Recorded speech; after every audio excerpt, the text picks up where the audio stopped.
కొడుకు చేతికొచ్చిండు, చీర కొనిచ్చిండు. కొడుకు చేతికొచ్చిండు, అక్క పెళ్లి గురించి మాట్లాడుతుండు.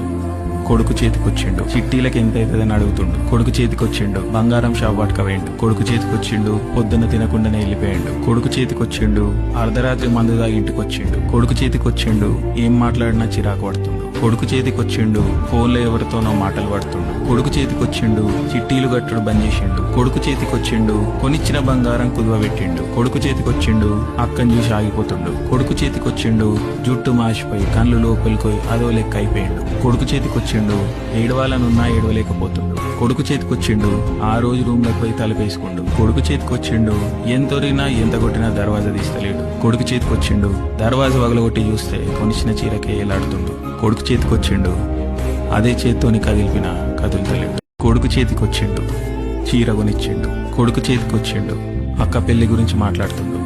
కొడుకు చేతికొచ్చిండు, చిట్టీలకి ఎంత అవుతుందని అడుగుతుండు. కొడుకు చేతికొచ్చిండు, బంగారం షాప్ పట్టుకపోయిండు. కొడుకు చేతికొచ్చిండు, పొద్దున్న తినకుండానే వెళ్ళిపోయిండు. కొడుకు చేతికొచ్చిండు, అర్ధరాత్రి మందు దాగి ఇంటికొచ్చిండు. కొడుకు చేతికొచ్చిండు, ఏం మాట్లాడినా చిరాకు పడుతుండు. కొడుకు చేతికొచ్చిండు, ఫోన్లో ఎవరితోనో మాటలు పడుతుండు. కొడుకు చేతికొచ్చిండు, చిట్టీలు గట్టుడు బంద్ చేసిండు. కొడుకు చేతికొచ్చిండు, కొని